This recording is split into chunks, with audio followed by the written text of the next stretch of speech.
Hey there. So in this video, I want to talk to you about getting more done if you have a baby in the house. So I have 8 tips for you that I think may be pretty helpful for you. Sometimes you get a little bit overwhelmed and you just can't get anything done. And so some of these are pretty self-explanatory. Some of them are pretty much common sense. But when you have a baby, sometimes all that common sense just kind of goes out the door. So let's talk about these. Number 1, you need to set some appropriate expectations. For example, if you have a newborn, your priority is going to be just taking care of that newborn and taking care of yourself. So, that's your priority. As your baby gets older, you'll be able to set some goals and get a little bit more done. But that's all related to how old your baby is. And as your baby gets older, you can set some appropriate expectations for more and more things that you can get done. But you need to give yourself some grace. You need to be able to set appropriate guidelines for what you're going to be able to get done in a day. My recommendation on that is to set one big goal every day. And we'll get to that a little bit later. But be kind to yourself. You have a little baby. Number 2, you want to optimize your sleep. What do I mean by that? Well, the biggest complaint that you hear from new parents is that they're exhausted. They're sleep deprived, and that's natural. But it's not a badge of honor. It's not like who gets the least amount of sleep wins. So you can get more sleep, and you want to optimize that. The more sleep you get, the more rested you are, the more you can get done. So let's talk about how you can do that. For example, if the baby's up during the night, both parents don't need to get up with the baby. One of you needs to be able to get some sleep. Now, sometimes if you're breastfeeding, of course, that has to be mom that's awake with the baby. So sometimes moms are like, well, it's not fair that I'm getting up. You should get up too. But that's really not the way it should work, because somebody needs to be rested to take care of the baby. So look at your schedules and see who can get some rest and who can take care of the baby. One thing that might help would be if one of you is staying at home with the baby and the other one's working, then as soon as that working parent gets home, go ahead and have an early dinner, and then let the other person go and get a couple of hours of sleep. And then maybe the first half of the night, that parent's going to sleep. And then the second half of the night, the parent that has to get up and go to work in the morning can get some good concentrated rest, because they got to get up and go to work. Now, for a breastfeeding parent, you're like, well, that doesn't work because you got to get up every, time to feed. But what you can do is you can have the other parent who's helping at least, take care of the baby for those hours where the baby's not feeding, where the baby may be fussy during this periods of time, and even getting up, changing the baby, getting the baby ready, and then bringing the baby to mom just to feed, taking the baby back. Because that's a good bit of time there where all you need to do is just feed the baby. You don't have to get up, go get the baby, change the baby's diaper, burp the baby, put the baby back. So for those couple of hours, that's, one parent's duty, maybe dad's duty, and all mom has to do is just feed. So look at those times where you can get some concentrated rest. And then on the weekends, give each other a break. So you've got a couple of hours to go take a nap. Dad's got a couple of hours to take a nap. So you can really optimize your sleep. And that really helps a lot. Number 3, you want to set up a good daily routine for your baby, no matter how old your baby is. Now, I'm not really rigid about strict, structured, gotta live by the clock. But I do believe in routines, and this is really important. It helps babies in a lot of different ways. It helps babies set up their sleep-wake cycles. It helps babies to get into a good sleep schedule. It helps babies to know what comes next and what happens next. So routines are really, really important. And even babies who breastfeed, get into a cycle where they feed about every 2 to 3 hours, and you can kind of predict that if you help them to get into that routine. So that's really important. I don't believe in feeding by the clock, but babies do kind of get into that schedule where they feed by a clock, and that helps them to keep their tummy full, and they're not snacking all day long.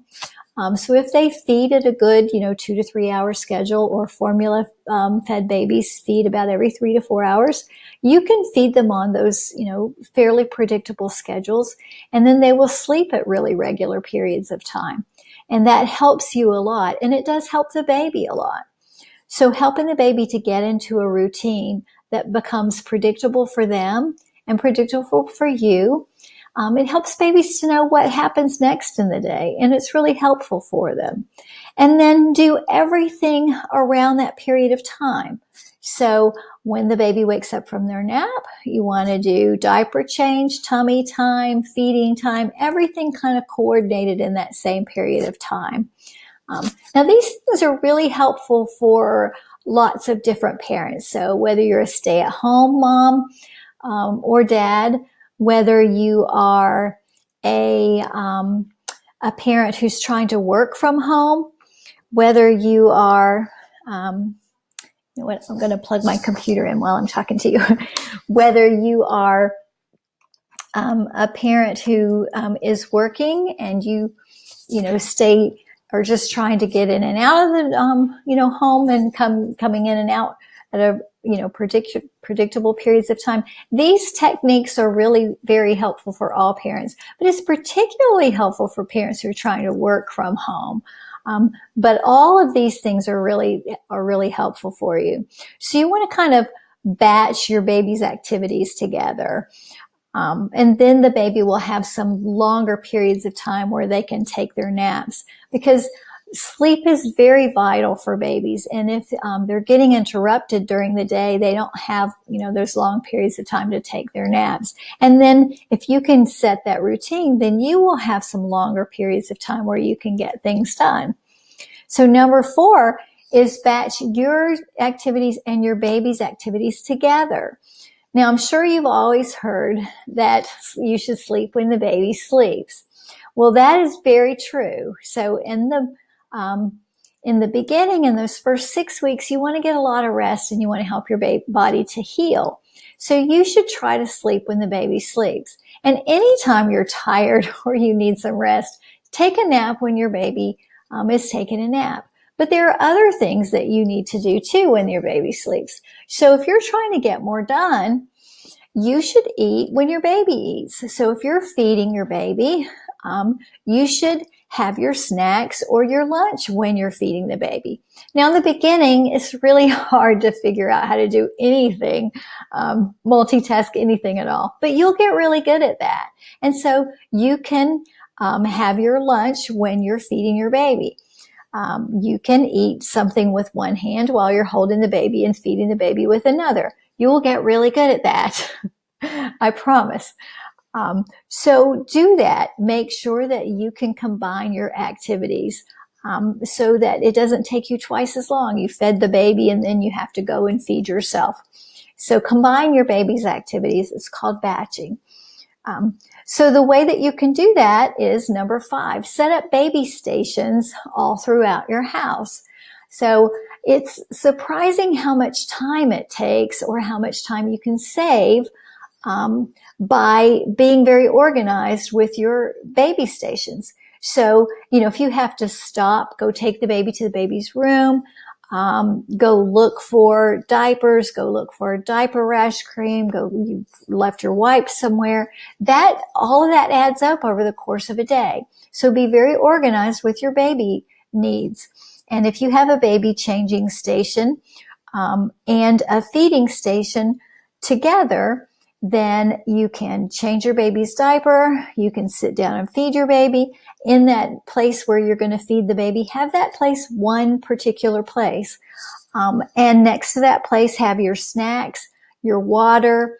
Maybe at the beginning of the day, fill up a basket think about what you're going to have for lunch. And they can be, handheld foods or, healthy snacks for you that you're going to eat throughout the day, and have that all in one place. So when you sit down to feed the baby, change the baby, have your snacks, everything is all prepared and you don't have to go and stop and look for anything. And over the course of the day, that will save you a lot of time.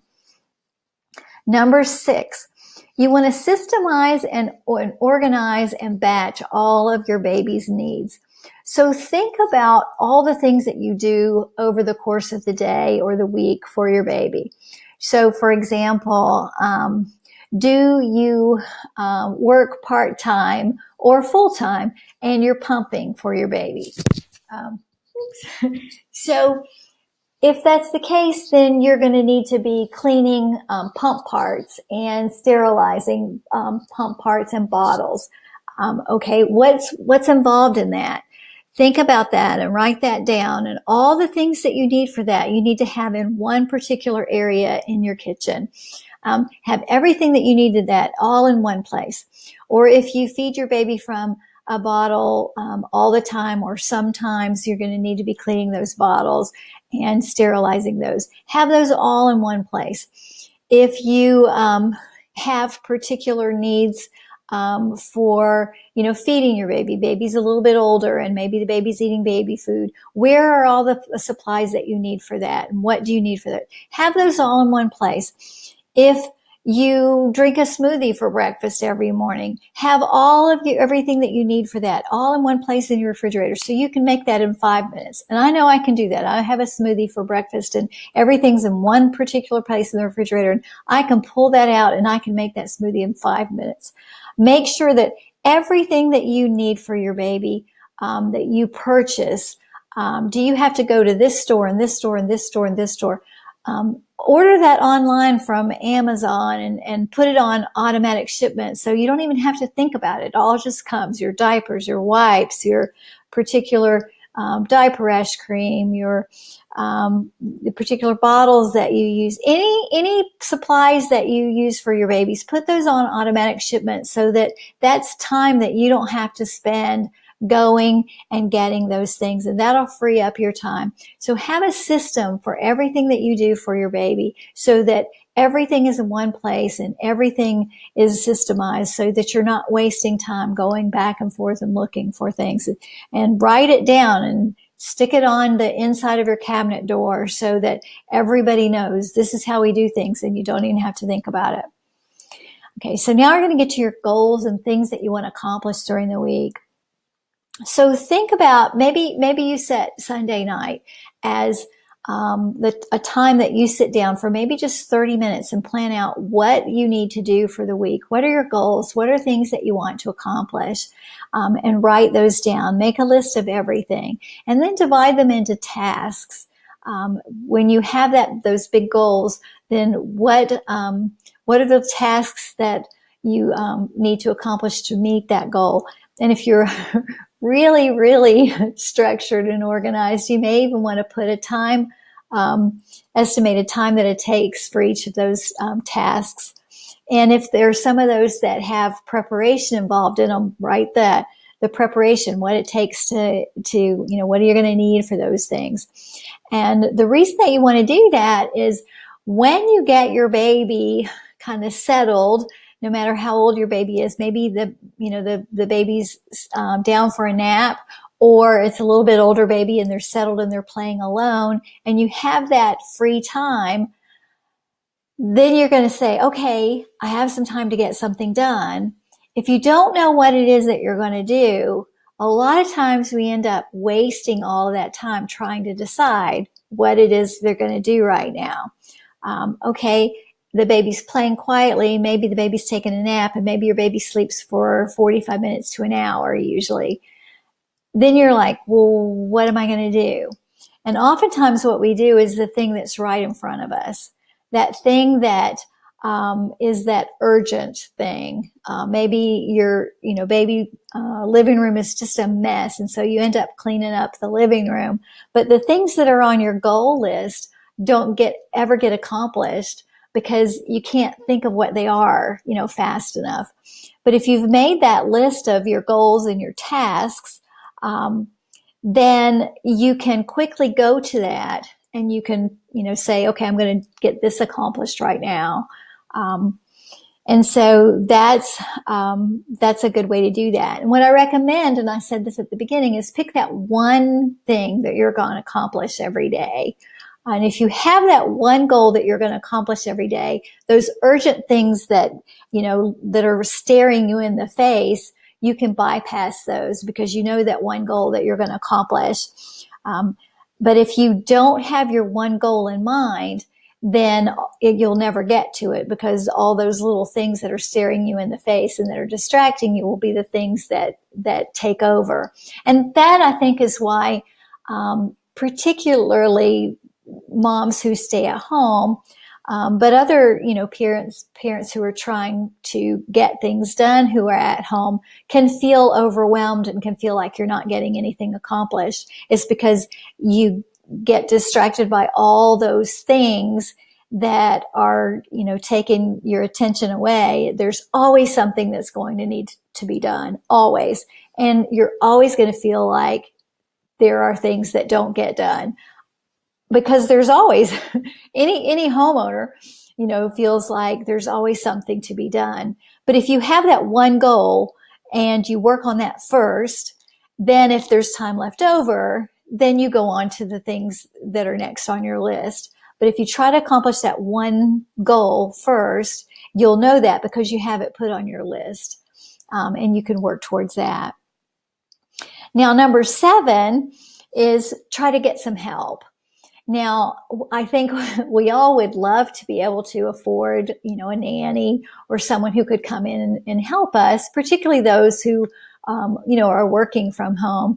But everybody's not in that position, I know. But try to get creative with that. Maybe you can trade off with a neighbor or a friend for, a couple of hours, maybe just, 1 or 2 hours a week or even a month. But try to, think about ways you could do that. Maybe you could trade off and that friend could take your child in the morning and you could then take their child in that afternoon. Or one week you take their child and one week they take your child. However you work that out. But that's a free way to get some help. And you can use that time in any way that you need to. Maybe that's a great way to utilize the grandparents. Maybe the grandparents could take your child for, some established schedule. Maybe they take the child one day a week, and you can use that child to get that time to get some things done. Maybe you could hire a neighborhood teenager after school for, one afternoon a week to get some things done. Maybe you could use a Mother's Morning Out program and use that time for, the things that you need to do. So try to get creative and think about some ways that you could get some help. You need to get help with your children. You need to get help to be able to have date night and parents' night out. But those are some ideas for how you might get some help. And then number 8 is make sure that you celebrate your success. So you have that list. Go back to your list and make sure that you check the things off once you have accomplished them. And that's one of the really great reasons for having a list, is because if you don't have that list, you will never feel like you got anything done. But if you have your list and you check those things off, you can go back to it and you can look at it and you can say, I did get things done. I am getting some things accomplished. I am, successful. But if you never have a list and you never check things off, you will oftentimes feel like you're overwhelmed and you're not being successful, as a parent in your home. Being a parent can feel overwhelming in so many ways, but a lot of times we get really overwhelmed in our homes when we have a little baby. And so being able to feel successful, is vital. So here are my 8 tips, and I'll go over them one more time. Set appropriate expectations and priorities. Optimize your sleep. Set up good daily routines for your baby. Batch yours and your baby's needs together. Set up some baby stations throughout your house so you're not wasting time going and looking for things. Systemize and batch your baby's needs and routines so that you aren't pretty much the same reason, but that's with, the baby supplies and things like that. Number 5, make a list of your goals once a week and divide those into tasks. And number 6, choose one big goal every day. Number 7, get some help. Number 8, check off the things that you do and celebrate your success. I hope these are really helpful to you. Please let me know. You can go over to the Facebook group and give us some suggestions of ways that you get more done with having a baby in your home. I'm sure you have some really great ways that you can share with us. These were just 8 ideas that I thought might be helpful to you. Thanks a lot, and I will talk to you soon. Bye-bye.